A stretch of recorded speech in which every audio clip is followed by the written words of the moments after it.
अगर आप लोग ये सोच रहे हैं कि इस करवा चौथ पर ऐसा कौन सा फेशियल करें जिससे कि हमारा चेहरा भी चमके, अच्छा ग्लोइंग भी हो, ग्लो आई फेशियल करने से और ज़्यादा महंगा भी ना हो, तो ये वीडियो आपके लिए है। इस वीडियो को कंप्लीट देखिएगा। इसमें जो मैं फेशियल दिखाने वाली हूँ बहुत ही बेस्ट है, अफोर्डेबल है और रिजल्ट बहुत बेस्ट है इसका।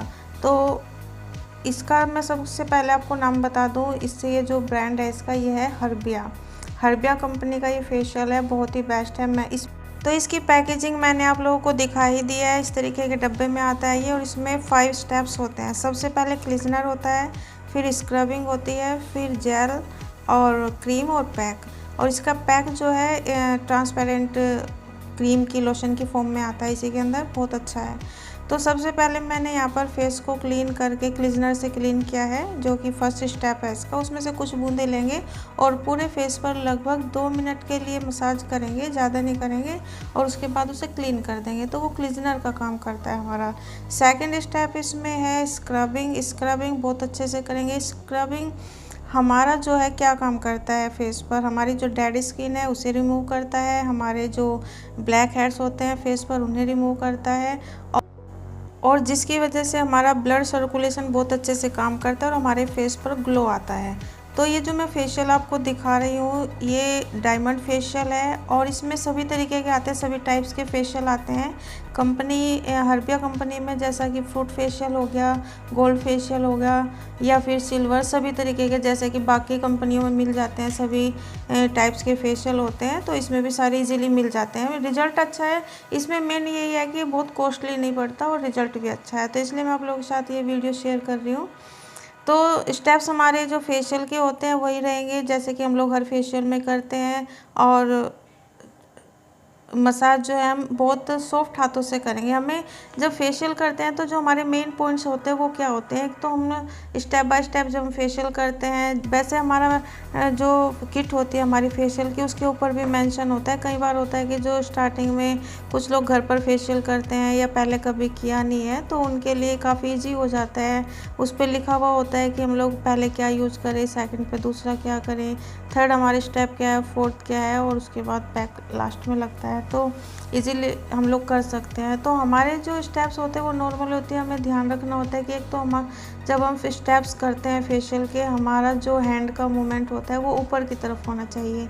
कभी भी जब हम स्टेप्स करते हैं तो हमें अपने हथेली का जो प्रेशर होता है, फिंगर का जो प्रेशर होता है वो ऊपर की तरफ होना चाहिए, ना कि नीचे की तरफ। दूसरा क्या होता है कि हमें हाथ जो है अपना मसाज जब हम करते हैं बहुत हार्ड हाथों से नहीं करना चाहिए, बहुत प्रेशर नहीं देना चाहिए फेस पे कि हमारी स्किन और रेड हो जाए और प्रॉब्लम हो। तो कई सारे पॉइंट्स होते हैं जो हमें फेशियल करते वक्त ध्यान रखने बहुत ज़रूरी हैं। स्टेप्स लगभग नॉर्मली सभी लोग वही करते हैं। कुछ लोग जैसे पूरे फेस के हमारे हो गए, गर्दन से स्टार्ट करते हैं और फोरहेड, पूरे चीक्स, पूरे जो फीचर्स होते हैं हमारे फेस के सभी पर 3-3 4-4 स्टेप्स स्टेप बाय स्टेप करते हैं रिपीट में।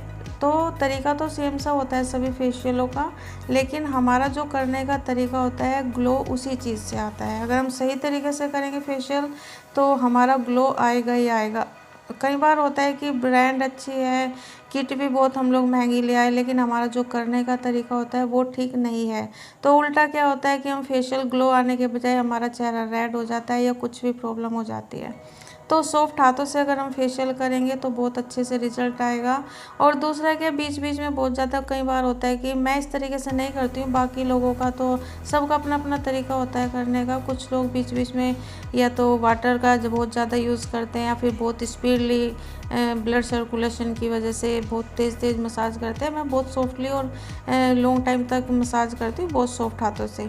मेन क्या होता है कि हमें जब हम मसाज करते हैं तो जो क्लाइंट होता है हमारा या फिर हम जिसके भी फेस पर मसाज कर रहे हैं, फेशियल दे रहे हैं, तो उसे रिलैक्स फील होना चाहिए।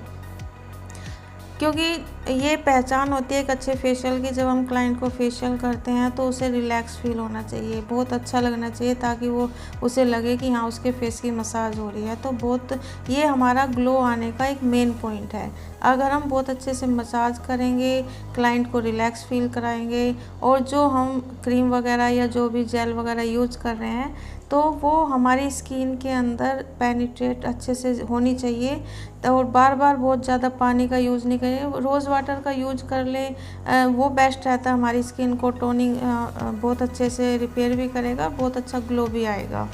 तो अगर हम रोज़ वाटर का यूज़ करेंगे तो वो बेस्ट रहेगा, वो भी तब कि जब हमें ज़रूरत महसूस हो कि हम फेशियल कर रहे हैं और हमारी स्किन में जो ऑयल होते हैं या फिर जो भी हमारा लगता है कि हमारे हाथ जो है ड्राई हो रहे हैं या फिर स्किन बहुत ज़्यादा ड्राई है और हम अच्छे से मसाज नहीं कर पा रहे हैं, तो हम वो रोज़ वाटर का यूज कर सकते हैं या फिर जो सीरम वगैरह होते हैं फेशियल के अंदर वो यूज कर सकते हैं। अदरवाइज़ कोई ज़रूरत नहीं होती। ज़्यादा पानी का यूज़ मैं नहीं करती हूँ, मैं अपना बता रही हूँ कि मैं बहुत ज़्यादा पानी का यूज नहीं करती हूँ।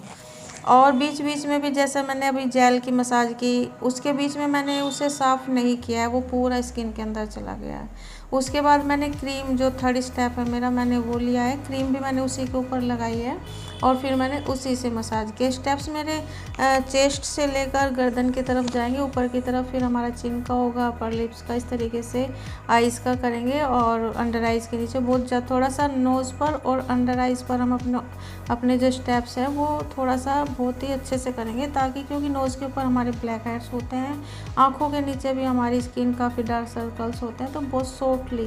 और ये भी ध्यान रखिए कि क्रीम जो है हमारी आँखों के अंदर ना जाए, कोई प्रॉब्लम ना हो क्लाइंट को रिलैक्स फील कराना बहुत ज़रूरी है जब हम फेशियल देते हैं। स्पेशली उन्हें लगना चाहिए कि उन्हें नींद आ रही है, बहुत अच्छा लग रहा है, तो उसका समझो 50% हमारा जो है ग्लो हमारा आएगा ही आएगा।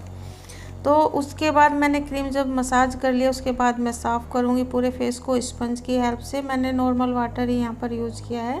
तो साफ़ करने के बाद मेरा जो है लास्ट स्टेप रह गया, जो कि है मेरा लास्ट में पैक लगाना रह गया। ये हमारा पैक ट्रांसपेरेंसी फॉर्म में है, इसमें जैसे हमारा जेल होता है उसी तरीके का है। तो मैंने ये क्रीम की तरह ही फिंगर पर लिया है, पूरे फेस पर इस तरीके से अप्लाई कर दिया। इसमें मैंने कुछ मिलाया नहीं है और पूरे फेस पर अप्लाई कर देंगे। लगभग 5-7 मिनट में सूख जाएगा और बहुत ज़्यादा सूखने ना दें। तो उसके बाद हम लोग स्पंज गीला करेंगे और पूरे फेस को गीला करके उसे हटा देंगे अच्छे से। तो ये देखिए कितना अच्छा ग्लो आ गया इनके फेस पर और बहुत अच्छा रिजल्ट है। आप लोग भी इसे ट्राई कर सकते हैं और इसका मैंने ब्लीच का वीडियो भी डाला है और आप लोग वो भी ट्राई करिएगा। देख सकते हैं कि किस तरीके से, उसमें भी मैंने एक सीक्रेट बताया है कि जब फेस पर जलन होती है तो क्यों होती है, और अगर हमारे पास प्री ब्लीच क्रीम नहीं है तो हम उसकी जगह पर दूसरी चीज़ क्या यूज कर सकते हैं ताकि हमारे फेस पर जलन ना हो। और अगर कई बार होता है ना कि स्किन जो है बहुत सेंसिटिव होती है, ब्लीच करने से जलन हो जाती है, रेड हो जाती है, तो उसका सलूशन मैंने उसमें बताया हुआ है। आप लोग वो वीडियो ज़रूर देखिएगा। और अगर आपको मेरे वीडियोज़ अच्छे लगते हैं तो प्लीज़ इन्हें लाइक करें, शेयर करें और मेरे चैनल को सब्सक्राइब ज़रूर करिएगा, क्योंकि इस तरीके की वीडियोज़ मैं डालती रहती हूँ। और मिलते हैं नई वीडियो में नए टॉपिक के साथ, तब तक के लिए बाय।